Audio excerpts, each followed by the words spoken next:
Pai querido, te bendizemos, porque o Senhor porque a sua misericórdia dura para sempre, a misericórdia se salva a cada manhã, e porque a tua graça é melhor que a vida. Por isso te bendizemos, que podemos depender de ti, e porque podemos nos reunir aqui para nome, descer, para agradecer tudo que o Senhor feito, e para dar mais de Pai. Nos conduz, nos ilumina, nos dá direção, meu Pai, conforme a tua promessa e a tua palavra que oramos. Amém. Estamos em Gênesis 3, um texto já conhecido nosso, né? Que bom, e estamos estudando a forma como Satanás abordou o primeiro Caim, como ele abordou Eva, como através de Eva abordou Adão. E vamos reler mais uma vez o nosso texto, que está em Gênesis 3, de 1 a 7. Já um tanto quanto cuido, e é bom, quanto mais familiarizado, melhor, né? Mas a serpente, mais sagaz que todos os animais selváticos que o Senhor Deus tinha feito, disse a mulher: Deus disse, não comerei a árvore do jardim? Responde a mulher: do fruto das árvores do jardim podemos comer, mas do fruto da árvore que está no meio do jardim, disse Deus, dele não comereis, nem tocareis nele, não morrais. Então, depois disso, né, de ter pisado na bola, de estar tão mal informada, então a serpente disse a mulher: é certo que não morrereis, porque Deus sabe que no dia em que dele comerdes, se vos abrirão os olhos, e como Deus sereis conhecedores do bem e do mal. Vendo a mulher que a árvore era agradável, a árvore era boa para se comer, agradável aos olhos, desejável para atendimento, tomou-lhe do fruto e comeu, e deu ao seu marido, e ele comeu. Sim. Abriram-se então os olhos de ambos, e percebendo que estavam cozeram filgueiras para si, né? E fizeram cintas para si. Já temos visto que Satanás se identificou com esse tipo de animal, que o representava bem, por ser brilhante, por ser vistoso.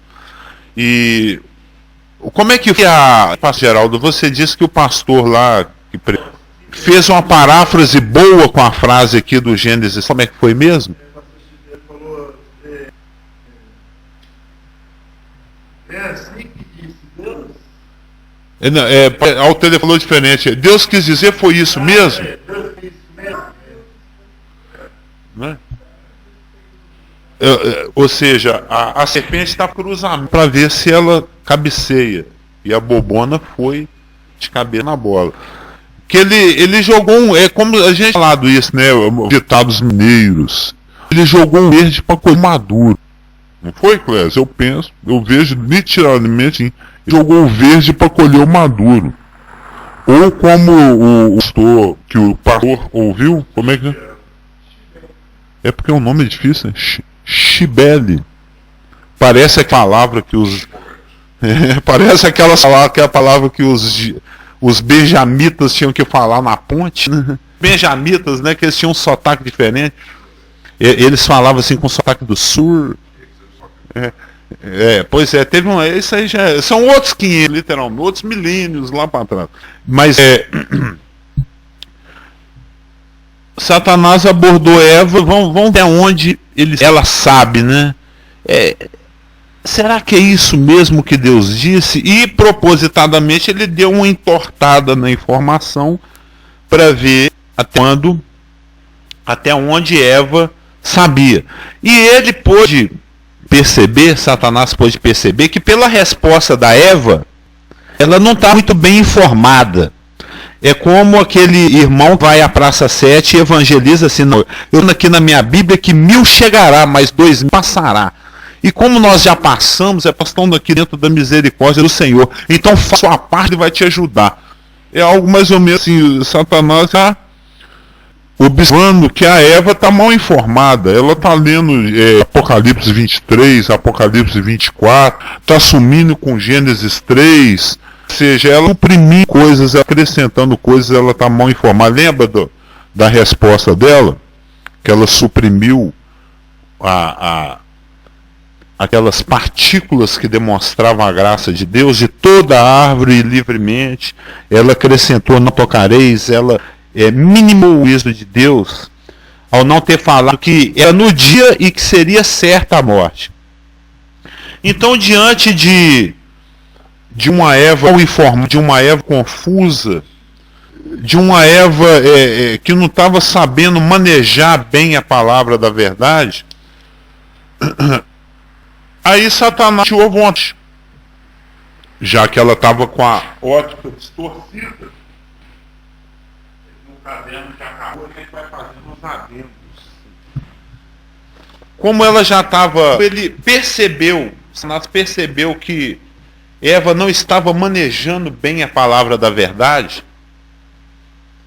Aí a serpente se sentiu à vontade para fazer uma afirmativa totalmente contra o que Deus tinha falado. E essa ótica distorcida de Eva, que já vinha distorcida e que ele distorceu mais ainda, permitiu que Satanás fosse mais corajoso, mais ousado, né? Então agora eu vou falar rasgado, em vez de ficar com insinuações, com dúvida. Olha a cabeleira do Zezé, será que ele é? Tipo assim, só jogando insinuações. Vou falar abertamente mesmo. Vou falar rasgado.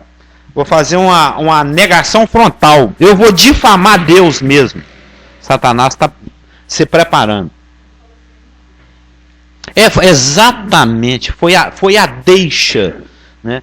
A forma de Eva dialogar com a serpente mal informadamente foi a deixa, como diz a Elaine, né, para Satanás fazer a investidura mais acentuada, né, para atacar com mais força, que está aqui no versículo 4. Então, né, conclusivamente, então a serpente disse à mulher: é certo que não morrereis. Eu não sei se isso aconteceu com os irmãos. Tem hora que Satanás ele chega e ele fala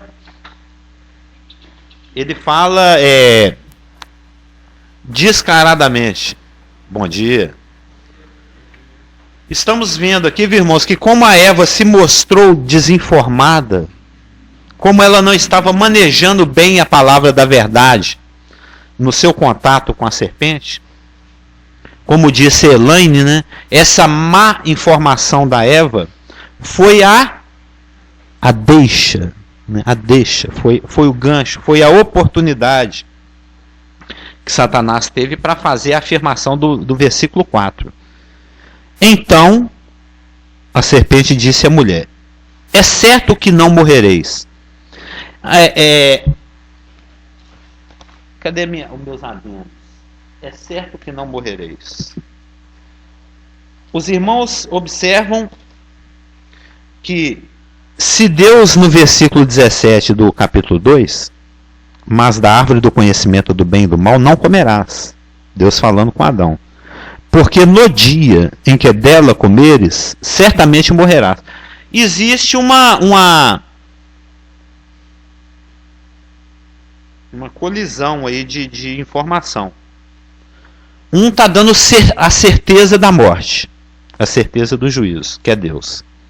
Deus está dando certeza do juízo. É certo que morrereis.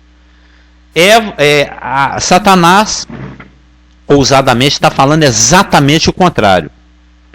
É certo que não morrereis. Isso é bem característico. Deus sempre está falando uma coisa, e a serpente, Satanás, sempre está falando algo diametralmente ao contrário. E nós vamos estar no meio desse chumbo trocado, desse tiroteio. Ficamos nós, os nascidos de novo. Satanás sempre vai falar uma coisa que é o contrário do que Deus fala. Aí cabe a ti escolher a quem escutar. Mas esse então a serpente disse à mulher, denota uma conclusão, um fechamento de argumento, uma cartada final, né? É um clímax, é o clímax da concatenação dos raciocínios, né? Satanás vai colocando um raciocínio atrás do outro, é igual ele vai pôr no milho, aí o passarinho come o milho. Viu aquelas armadilhas? Vai pôr nas migalhinhas. Aí uma migalhinha. Ó, mais uma ali. Come mais uma migalhinha. Já viu essas? Piu-piu. Bibip. Que é o bibip. O coiote. Satanás. O coiote tá lá, né?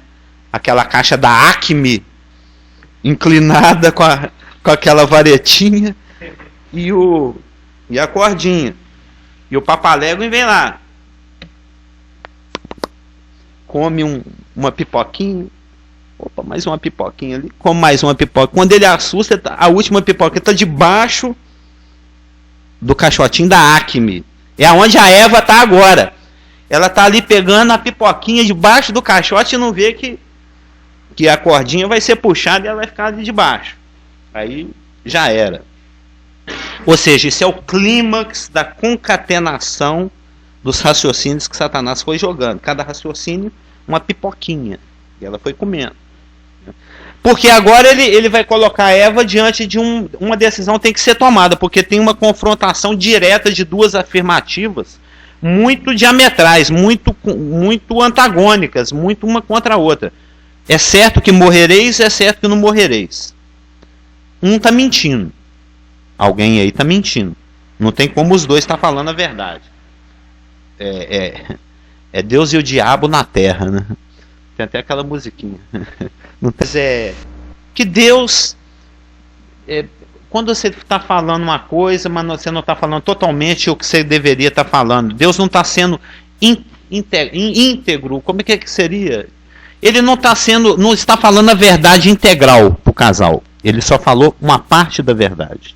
É isso que Satanás está insinuando. Observa. Porque Deus sabe que no dia em que dele comerdes do fruto, que não é para comer, se vos abrirão os olhos, e, como Deus, sereis conhecedores do bem e do mal. Satanás está com essa afirmativa de apoio ao é certo que não morrereis, ele está insinuando que Deus está retendo algo, que Deus não está sendo totalmente sincero, que aquilo que Deus falou não foi toda a verdade que tinha para ser dita, que Deus não transmitiu completamente a informação, que Deus ele não dá tudo de uma vez, que ele dá somente aquilo que é necessário para que você fique provisoriamente contente, para que você fique parcialmente aliado a ele, mas tem coisas que ele sabe e que você não sabe. E é bom que fique desse jeito. Que Deus, ele tem dádivas para serem dadas, que ele é gracioso, mas ele não é tão gracioso assim. Ele também não dá tudo, não. Ele dá muita coisa, mas ele não vai correr o risco de que você seja como ele, de que você tenha o entendimento que ele tem, que você conheça. O caráter de Deus é exatamente o contrário. Deus é um Deus que compartilha. Deus é um Deus que quer que você acompanhe, vai junto com ele, que você entenda junto com ele, que você se comunique recebendo entendimento e demonstrando entendimento recebido. Mas o que Satanás está insinuando aqui é que Deus retém alguma coisa. E, na realidade, isso é algo que paira na cabeça de todos os nascidos de novo, em maior ou em menor grau, em uma circunstância ou outra da vida. Deus é bom, a gente louva, a gente bendiz o Senhor aqui, mas no fundo, a gente satanicamente sempre pensa que Deus não deu tudo que tinha para dar. A gente sempre enxerga Deus da ótica satânica de que tem alguma coisinha que ele segurou. Vamos ser sinceros, não é assim que muitas vezes nós pensamos? Não, se eu oro por uma coisa, eu até recebo a bênção, eu recebo a resposta de oração. Mas no fundo, satanicamente projeta nas nossas mentes Deus poderia ter feito um pouquinho melhor esse negócio aí. Deus está te respondendo essa oração, mas Ele está te respondendo com a resposta nível B. É porque você não mereceu. Se você tivesse, igual aquele rei que bateu as flechas lá no chão, se você tivesse batido, espancado mesmo a flecha, se você tivesse sido um pouquinho mais persistente, se você tivesse feito a sua parte um pouquinho maior de determinação, aí aquela partezinha que só Deus sabe que você não sabe, aquilo que ele reteve, aí ele teria soltado. Sempre tem uma projeção de que tem algo para ser feito e que tem algo que não foi feito. É assim que Satanás trabalha. Ele sempre tenta projetar, porque o que Deus fala é infalível. Os demônios conhecem da existência de Deus e tremem, e Satanás sabe muito a respeito da palavra, ele sabe que pouco tempo lhe resta, e ele tenta aproveitar esse pouco tempo que ele tem.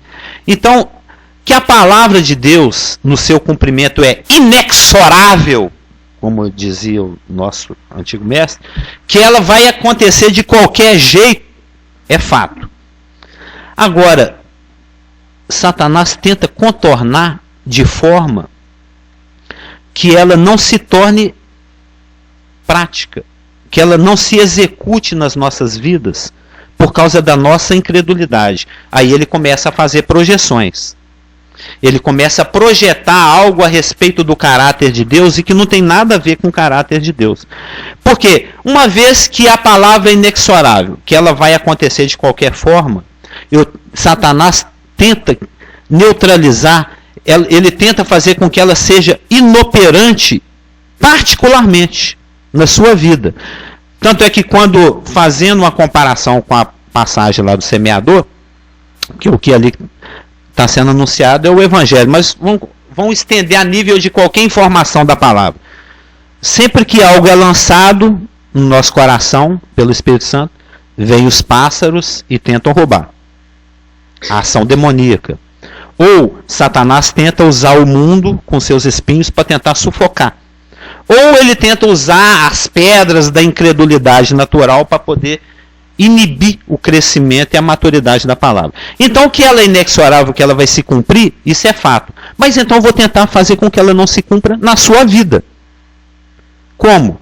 Fazendo que você, lançando projeções para que você não creia nela. E como fazer com que você não creia nela? Não crendo naquele que a pronuncia, que é o Senhor. Então, ele difama o caráter do Senhor. Que uma vez difamado o caráter de quem fala, as palavras ditas por essa pessoa já se tornam sem valor. É o argumento que o padre Aníbal Pereira Reis chamava de argumento, como é que é, Clésio? Ex machina? Ad persona. Ad persona.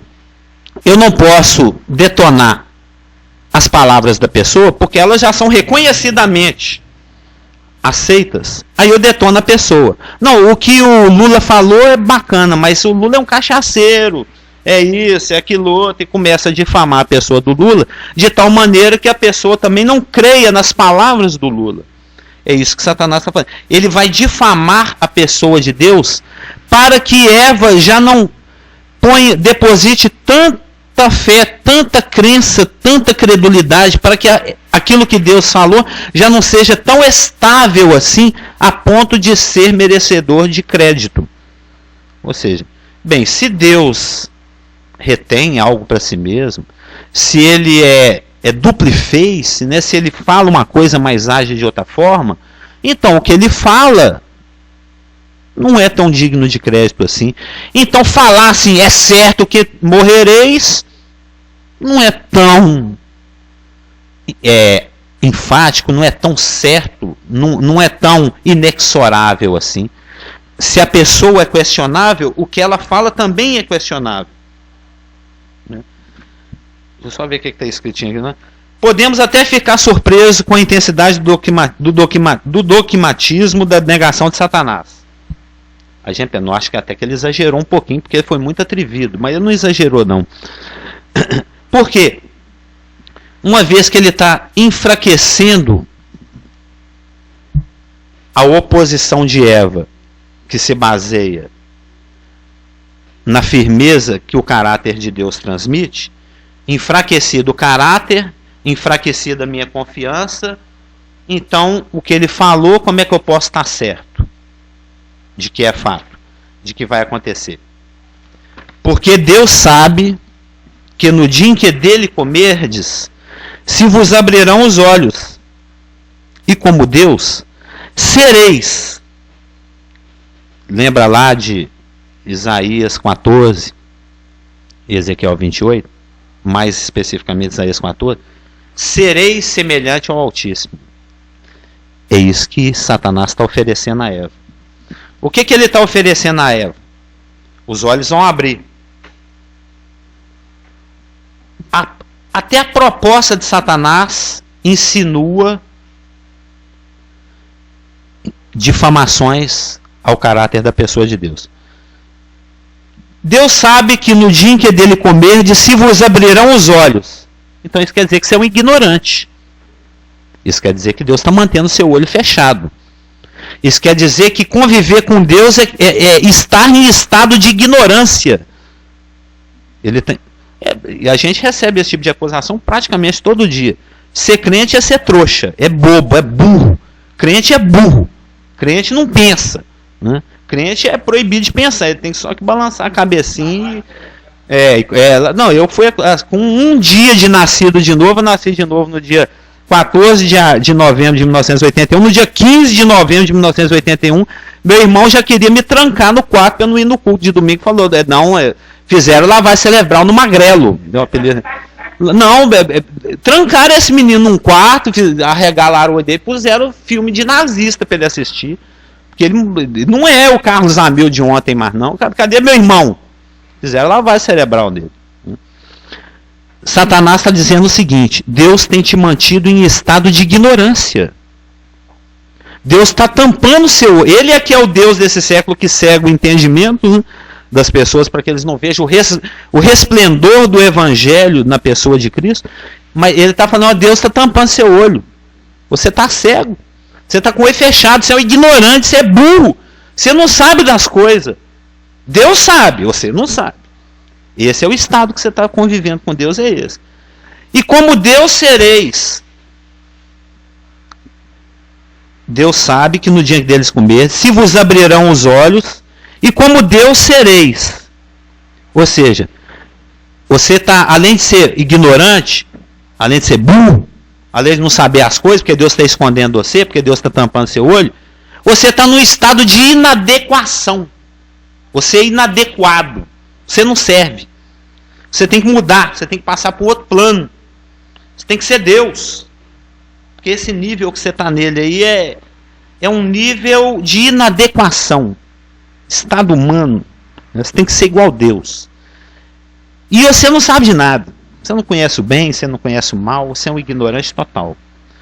O que Satanás então está oferecendo? Conhecimento, abrir o olho, sair do estado de ignorância e se tornar adequado. Sofrer um upgrade. Você vai deixar de ser Windows 98, você vai virar i7. Agora você vai ter capacidade de processamento. Agora você vai ver o que é RAM, o que é HD. Agora você vai ver o que é mente funcionando. O que é saber das coisas. Vem o mal, você processa. Até queima um disquinho se precisar. Saiu lá querendo falar alguma coisa, né? Foi só com o olhar, né? Ou seja, Satanás está oferecendo um upgrade para Adão e Eva. Venham viver no estado mais elevado. Venham para um outro nível de existência. Fume Satã. Venha para o meu mundo. Venha para o meu nível.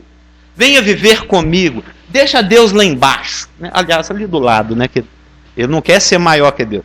Venha ser vizinho de Deus. Deus mora ali do lado e nós aqui, né? A grande nova divindade. Venha ser completo.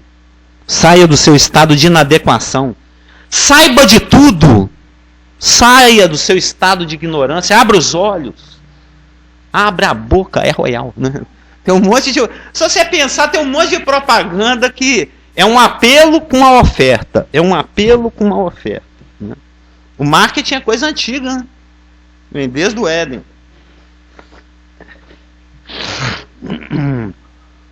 No hebraico, sereis conhecedores. Cadê o aparte ao senador aqui? Só antes de responder a pergunta, eu só vou explicar aqui a palavra hebraica, que é uma palavra gigante. É impressionante em inglês, como as palavras hebraicas são imensas, né? Transliterado é YD apóstrofo.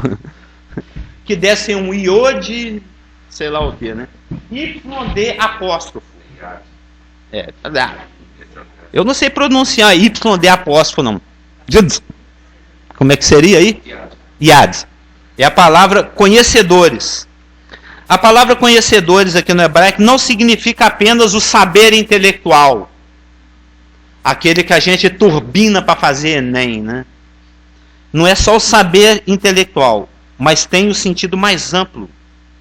Tem o sentido de experimentar, vivenciar, familiarizar-se, ter a capacidade de... É a propaganda mesmo, né? Beba do bem, coma do mal, né?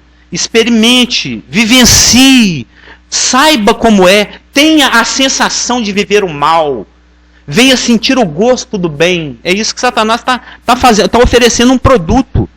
Ele está oferecendo um produto. Pode falar. Aproxime-se. O Congresso, né? Vossa Excelência, eu queria... Não, que primeiro, já que você tocou nessa palavra hebraica, essa palavra é uma palavra mística no meio do judaísmo hoje, né? Não é isso que eu vou falar, mas só para situar aqui a coisa. É por causa das midrash que escreve deles lá, né? Não, a Cabala, né? A Cabala é o misticismo judaico, e eles usam algumas palavras com sentido mágico, né? E aí eu aproveito esse contexto para falar o que eu ia comentar. Isso que você está dizendo aí... Obrigado. Isso que você está comentando aí, né? Essa proposta que Satanás está comentando é muito semelhante ao que é prometido com as drogas. É a mesma coisa.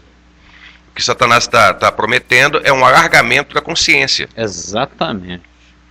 Outro nível. Você vai aumentar a sua consciência. Então, assim,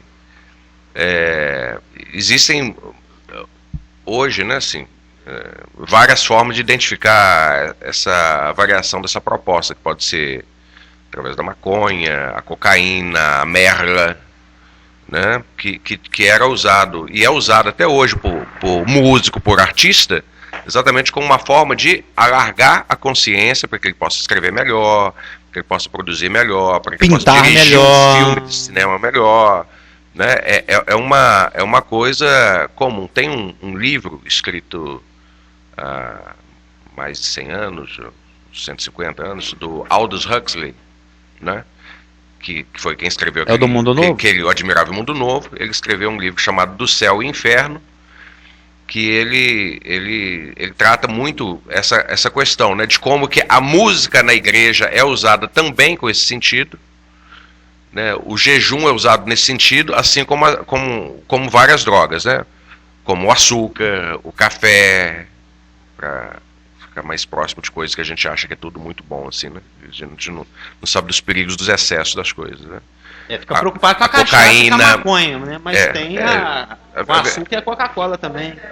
Falando verdade, a gente fica preocupado com a vida dos outros, né? Quando a gente relaxa e deixa pra lá, né? A gente quer olhar para a vida dos outros, essa é a verdade, né? É Marta Suplicy, é isso, exatamente. Né? Mas é exatamente isso que eu queria dizer. O Satanás está propondo um alargamento de consciência. Exatamente. Desde aquela época. Que hoje é feito de diversas outras formas, né? Levando em conta que as pessoas já experimentaram do fruto. Então, fazendo paráfrase, né? O fruto era praticamente uma espécie de droga do ponto de vista de Satanás. No momento que ele experimentou, eles começaram a perceber e enxergar coisas que eles não viam antes. Experimentar, de acordo com Iades aqui, né? Exatamente. Se tornou empírico para eles, né? Tornou experimental. Então, resumindo, toda essa conversa, vamos pegar desde o comecinho, né? Resumindo, toda essa conversa, pode todas as árvores ou pode algumas? Lembra lá, 3 domingos atrás, todas as árvores ou pode alguma? Aliás, pode ou não pode? Tem consequência? Não tem consequência? Tchim.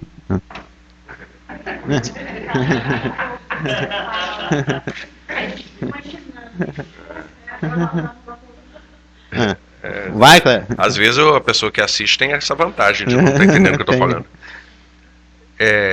Quero comentar o seguinte, outra coisa interessante aí, nesse contexto do que você está falando, que é muito importante para a gente entender, é a questão da confiança naquilo que Deus fala e da transmissão daquilo que Deus fala. Porque quando Deus deu essa informação de que era proibido, né, participar dessa árvore, né, não existia Eva. Deus falou, isso foi só com Adão. Lá no verso 16 e 17 do capítulo 2. Deus falou só com Adão. Então era responsabilidade de Adão o quê? Compartilhar com a sua esposa, instruir a sua esposa, né?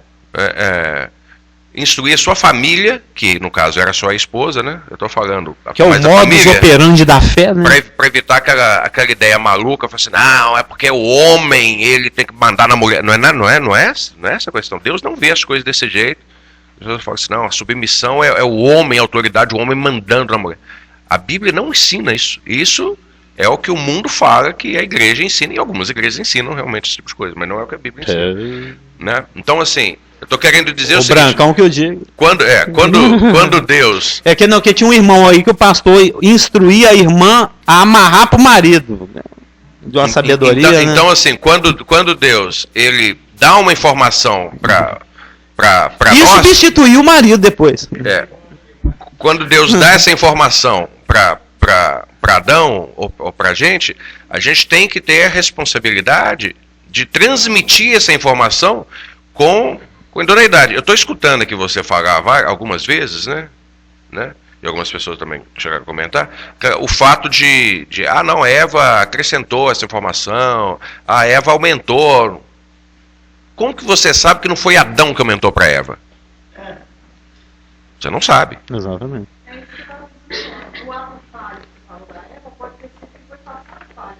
Bom dia. Mas de qualquer maneira, está escrito aqui que foi ela que falou.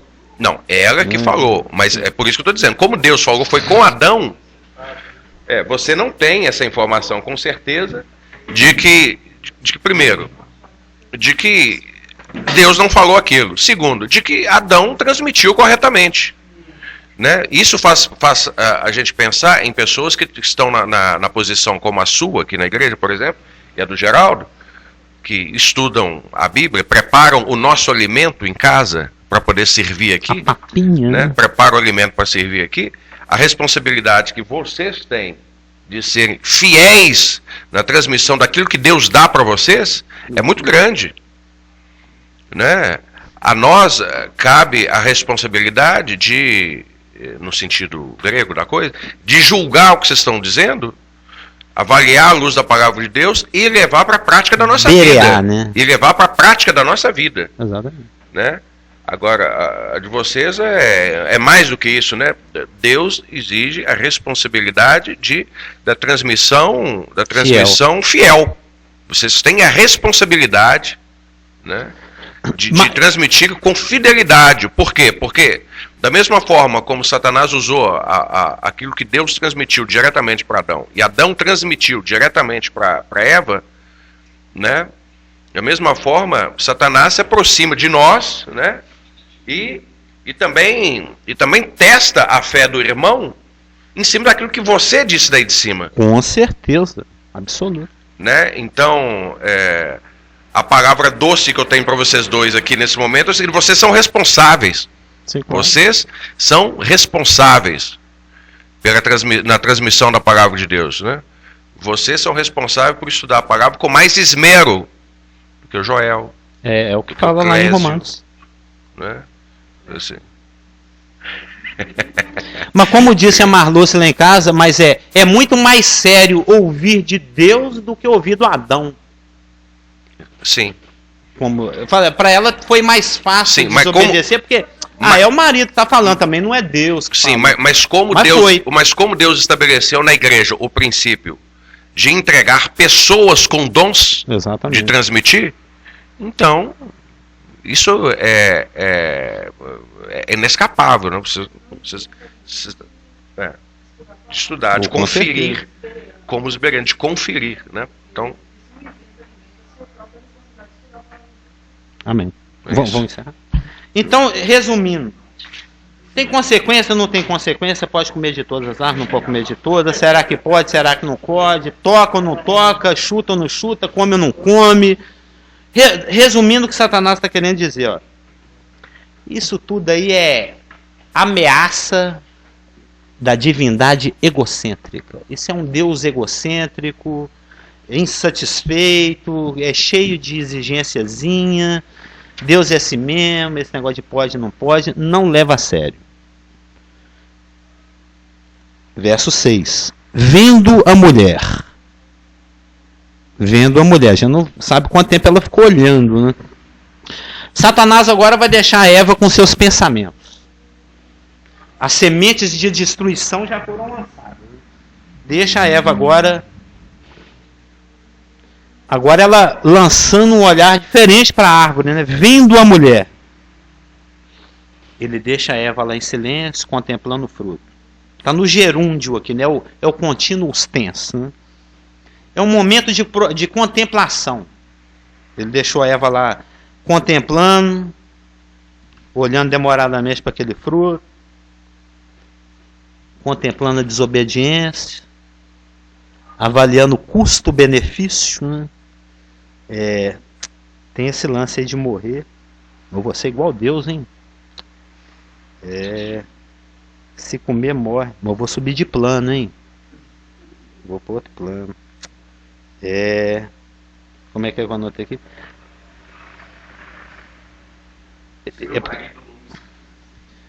Porque ela está olhando aqui, está contemplando. Daqui a pouco ela vai tomar do fruto e comer. Ou seja, o pecado ele nunca é instantâneo, ele é sequencial. Ele vai seguindo aquele script. Aquele script que está lá em Tiago 3. Rapidamente abrir lá. Tiago 3, 14 e 15 diz o seguinte.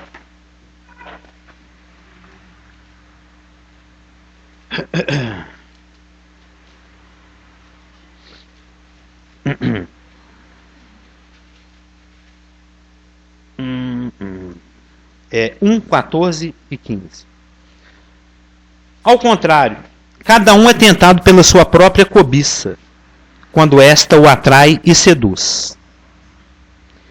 Cada um que Deus não tenta ninguém, o contexto, né? Mas cada um é tentado pela sua própria cobiça, quando Tiago 1, 14 e 15. Quando esta o atrai e seduz. Então a cobiça, depois de haver concebido, dá à luz o pecado. E o pecado, uma vez consumado, gera morte. O pecado é sequencial, vocês viram que tem um caminhozinho. A Eva ela já está pensando a respeito da proposta, da oferta.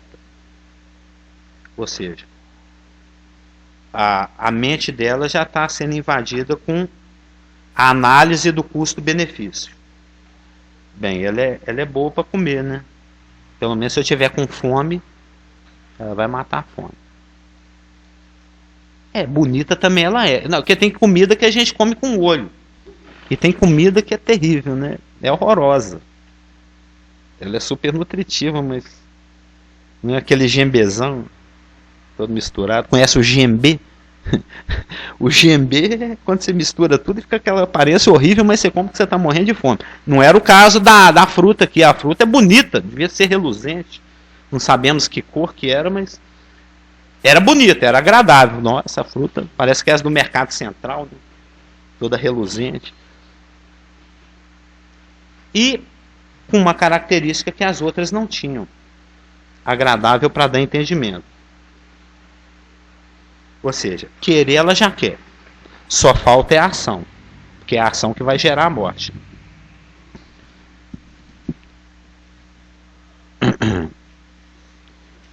Vendo a mulher que a árvore era boa para se comer, agradável aos olhos e desejável para dar entendimento, tomou-lhe do fruto e comeu.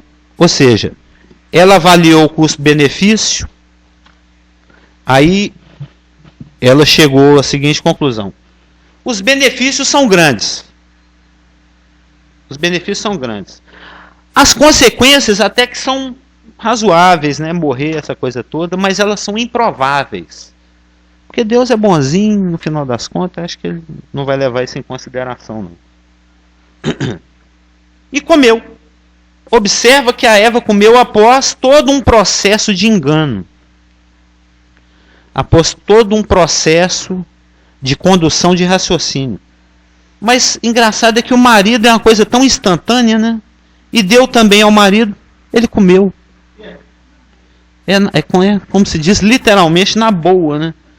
Eu penso o seguinte: a Eva comeu primeiro, não aconteceu nada. Aí ela correu, levou lá para o marido comer também.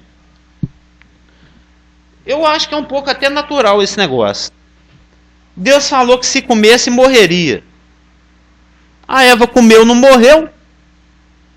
Eu vou comer também, porque não vai acontecer nada. Só pode ter sido esse o raciocínio dele. Deus falou que se comesse morreria. Ué, mulher, essa fruta está na mão aí, não é aquela lá que não pode? É. Mas você está comendo a fruta? Tô. Mas não tem aquele lance que Deus falou que se comesse a gente ia ser separado da comunhão com ele, ia ficar, não ia poder mais encontrar com ele? Eu falei, pois é, eu estou comendo aqui, até agora não deu dor de barriga, não estou com dor de cabeça, não estou tonta, não caiu no chão. Ele é até azedinha, né? Ou docinha, não sei. Olha para você ver que gostoso. E deu para o marido. Ele perguntou, mas você está sentindo bem? Você melhorou? Você está sentindo, tá mais? Oi, abriu mesmo? Mesma coisa. Morreu, está sentindo que está morrendo aí? Também não. Mas tá sendo. Então vamos comer esse negócio aí, porque não acontece nada.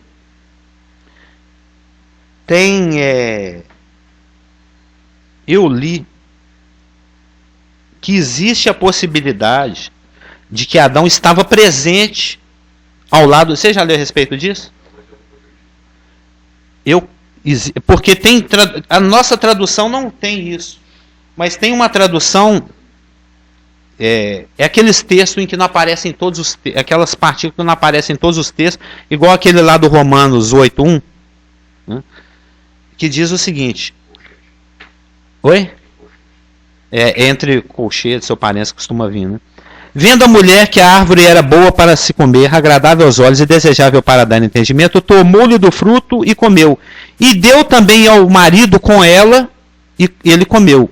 Tem versões que ao lado da palavra marido tem com ela, dando a entender que o marido estava com ela.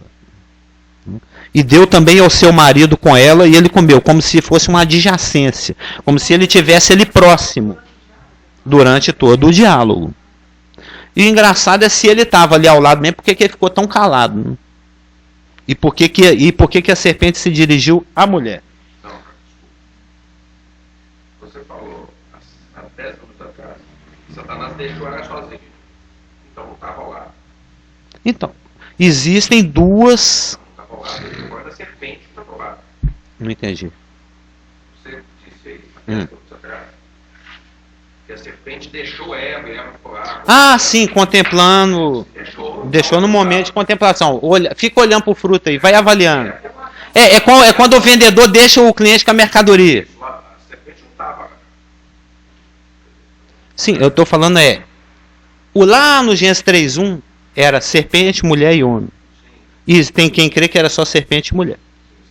Esse versículo, Hum. os dois estavam juntos. Ah, sim. Então eu entendo que isso fica bem, porque o versículo seguinte diz que na hora que comeu, abriram-se os olhos dos dois. Quando Adão comeu. Dos dois. Então estavam juntos, os dois. Então abriu o olho de Adão, já tinha aberto de Eva, abriu dos dois. E deu também ao marido. Entre o ela ter comido e dar também ao marido, aqui nesse trechinho do 6, é que ela saiu de lá e levou para ele, ou ele já estava do lado. Existem essas duas interpretações. De que ele estava presente o tempo todo, ou só após ela ter sido enganado e ter comido, é que ela levou a ele lá onde ele estava, deu a ele, ele comeu. Mas de qualquer maneira o que espanta é a sumariedade. É o quão sumário, o quão imediato, o quão rápido, o quão fácil, o quão instantaneamente ele cedeu. Ele não argumentou, ele não questionou, ele não falou, mas eu ouvi falar que não era para comer desse aí, mulher, como é que você está com ele aí na mão? Eu não...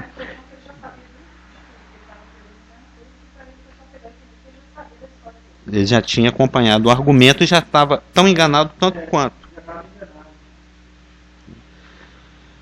Mas, de qualquer maneira, Satanás alcançou sucesso com essa investida dele aqui no Éden.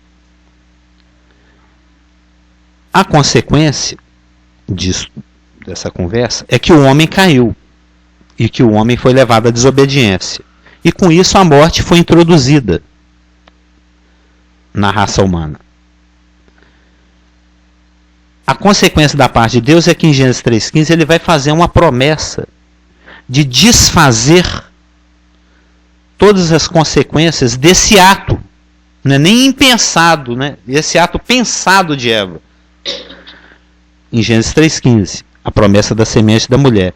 E quando Satanás, que acompanhou o desdobramento do cumprimento dessa promessa de Gênesis 3,15, se confronta com a pessoa do Messias, lá em Mateus 4, ele vai se aproximar desse segundo Adão, ele vai se aproximar do homem, Jesus Cristo, e vai tentar conduzi-lo da mesma forma como ele conduziu a mulher ou o primeiro casal.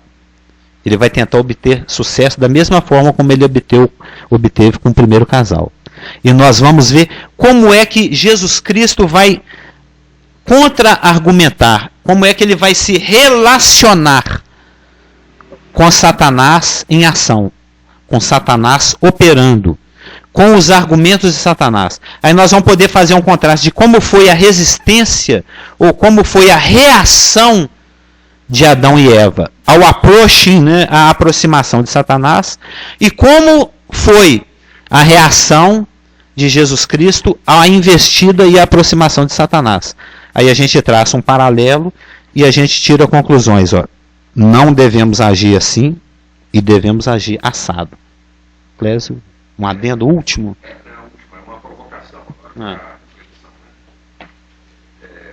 Tem um livro muito antigo que fazia a seguinte pergunta. O que aconteceu com Adão? Adão caiu, tropeçou ou foi empurrado? Oh, boa! Caiu, tropeçou, foi empurrado. Pois é, eu estou propondo essa provocação. Adão caiu, tropeçou, foi empurrado. O irmão está questionando. É uma ótima pergunta. Uma vez que tem a ver com Satanás. O estudo é Satanás. Satanás empurrou, Adão tropeçou por descuido. O que aconteceu, na verdade? É uma pergunta para a Amém. Reflitam. Podemos orar? Pai amado querido, te bendizemos por esse momento diante da tua palavra aberta. Obrigado pelo entendimento, obrigado pela oportunidade de conversarmos, de estudarmos, de meditarmos a respeito dela. E de acordo com tudo aquilo que o Clésio falou, cumpre a nós agora trazer isso para a nossa existência e vivenciá-la, Pai. Por isso, mais uma vez, anunciamos a nossa dependência de Ti, pois é em nome de Jesus que oramos.